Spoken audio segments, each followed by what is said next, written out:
दोस्तों बहुत सारे स्टूडेंट ना बहुत स्मार्ट होते हैं। आप देखोगे कि वो सीरियसली पढ़ाई ना बस एग्जाम के कुछ दिन पहले करते हैं और एग्जाम में अच्छे मार्क्स भी लेकर आ जाते हैं और कभी कभी तो टॉप करके भी दिखा देते हैं। और ज्यादातर लोग उसके बारे में क्या कह देते हैं पता है? वो तो बहुत जीनियस है, उसमें तो बहुत टैलेंट है, भगवान ने उसको गिफ्ट देकर यहाँ पर भेजा है। लोग ऐसे स्टूडेंट के बारे में इस तरह की बातें करते हैं।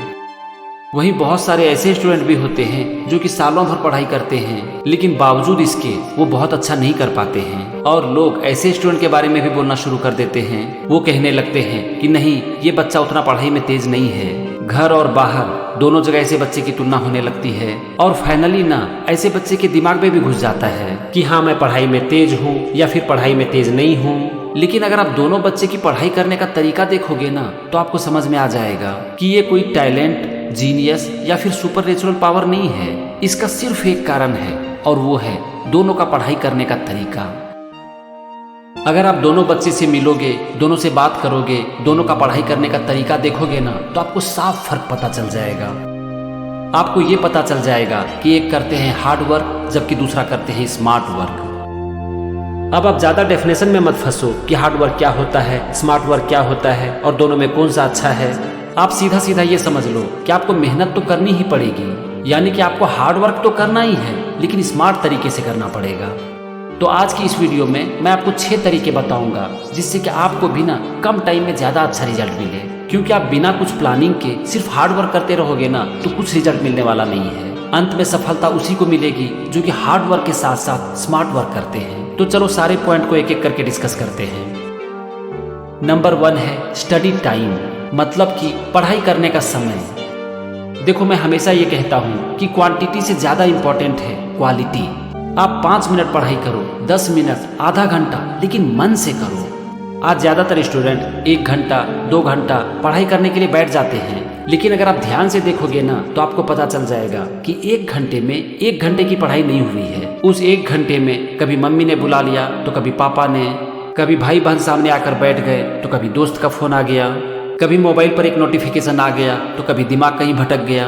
और अंत में होता ये है कि हम बैठते 1 घंटा है लेकिन पढ़ाई 10 मिनट की होती है। फिर अगर हमारा दोस्त हमसे ये कह देता है कि आज हमने आधे घंटे की पढ़ाई की और ये सारा कुछ पढ़ लिया, तो फिर हम कंपेयर करने लगते हैं कि वो तो आधे घंटे में बहुत कुछ पढ़ लेता है और मैं तो 1 घंटे में भी नहीं कर पाता हूँ। लेकिन यहाँ पर आप देखो कि आपके दोस्त ने जो आधे घंटे की पढ़ाई की है ना, उस आधे घंटे में उसने सिर्फ पढ़ाई की है।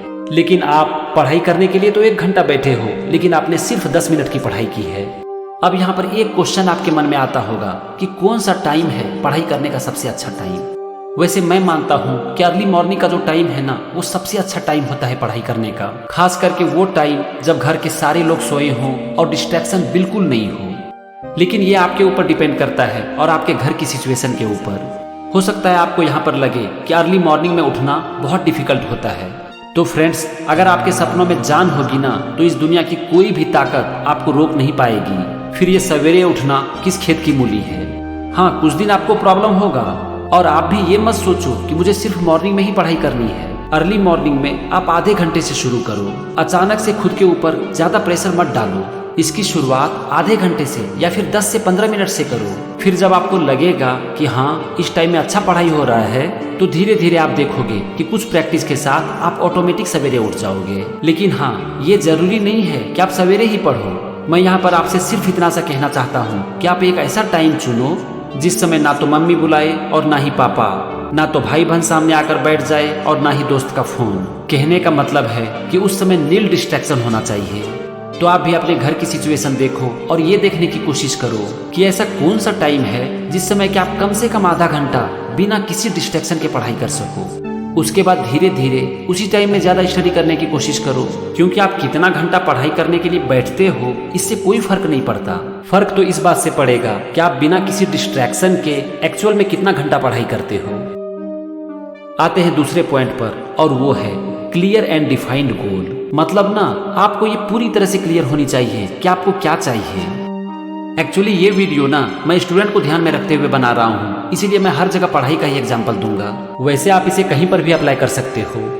आपको ना ये पूरी तरह से क्लियर होनी चाहिए कि आपका पढ़ाई करने का पर्पस क्या है। क्योंकि अगर आपका पर्पस बड़ा होगा, आपका गोल आपको क्लियर होगा, तो हम जो कहते हैं ना कि सवेरे उठना बहुत मुश्किल है, ये सब आपके दिमाग में भी नहीं आएगा। आपको सवेरे उठने के लिए किसी अलार्म क्लॉक की जरूरत नहीं पड़ेगी। अगर आपका गोल स्ट्रांग है, आप उसके लिए पैशनेट हो और उसे आप सच्चे दिल से चाहते हो, तो अपने गोल को स्ट्रांग करने का ना मैं आपको एक आसान तरीका बताता हूँ, ताकि आपके माइंड को आपका गोल पूरी तरह से क्लियर हो जाए। रोज सवेरे और शाम एक नोटबुक में अपने गोल को लिखो। कितना टाइम लगेगा इसे करने में? 1 मिनट से कम। बस आप इतना सा कर लो, आप देखोगे कि आपका जो गोल है ना वो आपके माइंड को पूरी तरह से क्लियर हो जाएगा।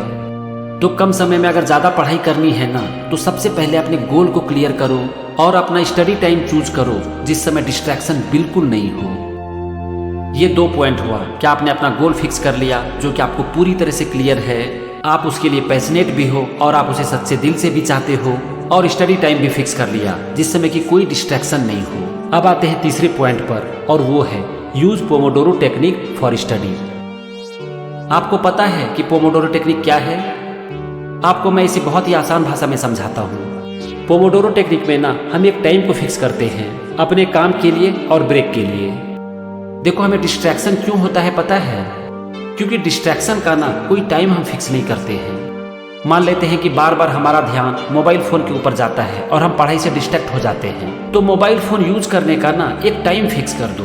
फिर आप देखना कि पढ़ाई करने के समय आपको मोबाइल फोन यूज करने का मन नहीं करेगा। और यही चीज सिखाती है हमें पोमोडोरो टेक्निक। इसमें कहा जाता है कि आप 25 मिनट के लिए काम करो, फिर 5 से 10 मिनट का एक ब्रेक ले लो, फिर 25 मिनट का काम, फिर 5 से 10 मिनट का ब्रेक। मान लेते हैं कि मैं यहाँ पर 7 मिनट का ब्रेक लेता हूँ, तो अगर आप एक स्टूडेंट हो तो आपके लिए एक पोमोडोरो का मतलब हुआ 25 मिनट की पढ़ाई और 7 मिनट का ब्रेक, यानी कि टोटल 32 मिनट्स। अब आपको 25 मिनट में सिर्फ और सिर्फ पढ़ाई करनी है और 7 मिनट में आप बाकी जो चाहो कर सकते हो। ऐसे आपको 5 ब्लॉक यानी कि 5 पोमोडोरो कंप्लीट करना है, फिर आप आधा घंटा का ब्रेक ले सकते हो। उस आधे घंटे में आप अपने घर वालों से बात करो, दोस्तों से बात करो, या फिर मोबाइल पर टाइम पास करो। आपको जो मन करे करो।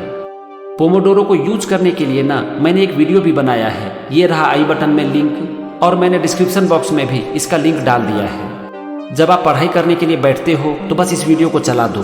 25 मिनट के लिए म्यूजिक चलेगा जिसमें आप पढ़ाई कर सकते हो, फिर 7 मिनट के लिए म्यूजिक बंद हो जाएगा, उस समय आप जो चाहे कर सकते हो, फिर 25 मिनट म्यूजिक बजेगा, फिर 7 मिनट के लिए बंद। ऐसा 5 ब्लॉक तक का मैंने ये वीडियो बनाया है।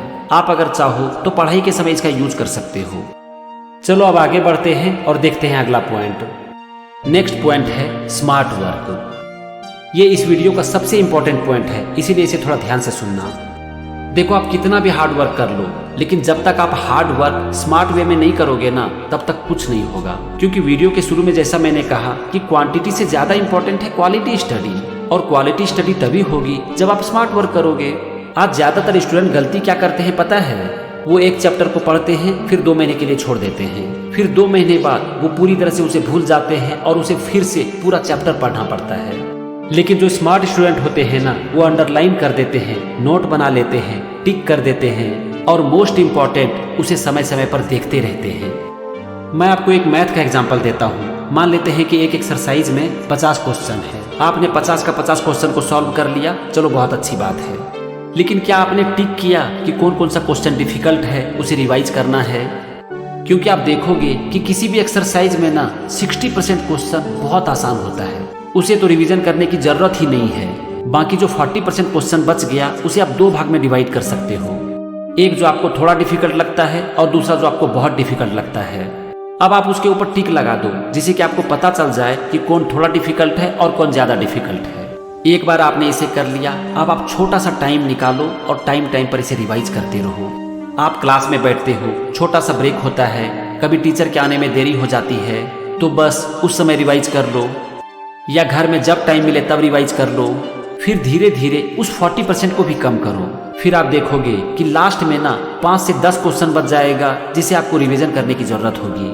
आप कभी भी रिवीजन करने के लिए ना ज्यादा गैप मत दो, नहीं तो आप उसे भूल जाओगे। टाइम टाइम पर 1 वीक के अंदर एक बार उसे रिवाइज करते रहो। अब आप समय किस तरह से निकालते हो ये पूरी तरह से आपके ऊपर है। मान लेते हैं कि आपने अपने क्लास में डेली 15 मिनट का भी टाइम निकाल लिया, तो 1 महीना में अगर हम मान लेते हैं कि आप 25 दिन के लिए स्कूल जाते हो, तो आप 1 महीने में 6 घंटा 15 मिनट का टाइम निकाल लोगे। कम है क्या? ये तो हुआ मैथ का एग्जाम्पल। इसी तरह मान लेते हैं कि आप पढ़ाई कर रहे हो physics, chemistry, biology, history, geography, तो अपने बुक में अंडरलाइन भी करो और इम्पोर्टेंट पॉइंट का नोट भी बनाओ। आप जो नोट बनाते हो ना, आपको उसमें पूरा लाइन लिखने की जरूरत नहीं है, बस आप उसे शॉर्ट फॉर्म में लिख लो, बगल में पेज नंबर डाल दो, मतलब कि किस पेज नंबर से आपने वो नोट बनाया है, ताकि जरूरत पड़े तो आप तुरंत उस चैप्टर को निकालो, उस पेज नंबर को निकालो और देख लो।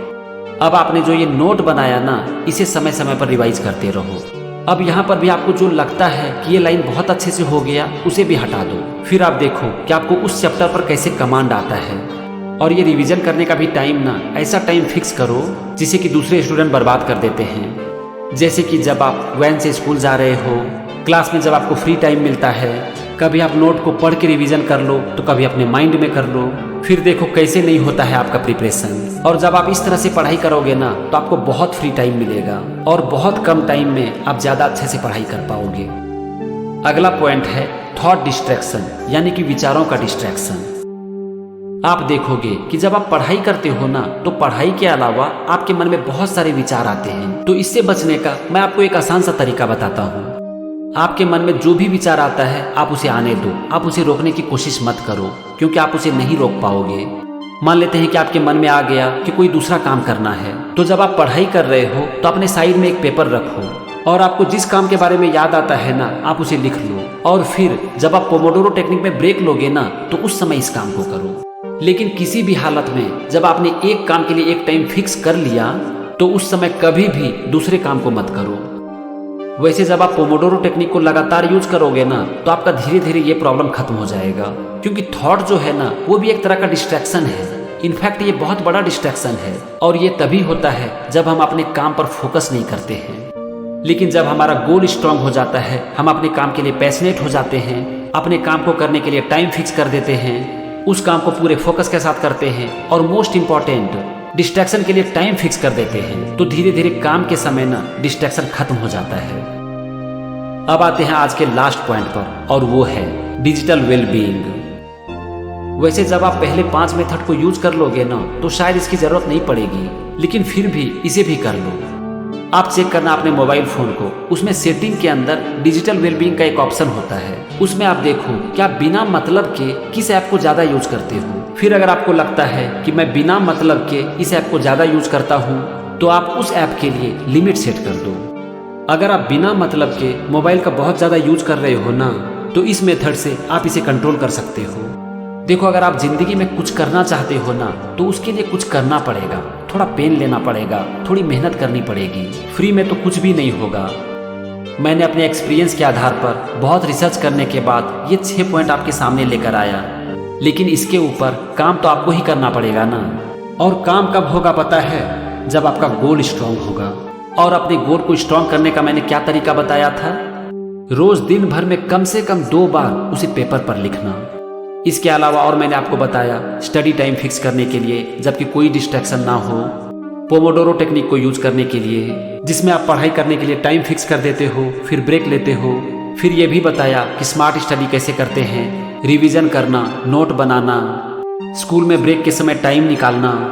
फिर थोड़ा हमने डिस्ट्रैक्शन के बारे में भी बात की कि पढ़ाई करने के समय अगर आपके मन में कोई दूसरा काम आ जाता है, तो साइड में एक पेपर रखो और उसके ऊपर लिखते चले जाओ। हमने डिजिटल वेलबीइंग के बारे में भी बात किया, जिससे कि हम अपने मोबाइल पर किसी भी ऐप की टाइम लिमिट फिक्स कर सकते हैं। इन सब चीज़ों के बारे में हमने बात की। लेकिन अभी तक हमने जो कुछ भी डिस्कस किया ना, उसके ऊपर काम करना पड़ेगा, एक्शन लेना पड़ेगा, तब जाके कुछ रिजल्ट मिलेगा। इसीलिए यहाँ से मेरा टाइम खत्म होता है और आपका टाइम शुरू होता है।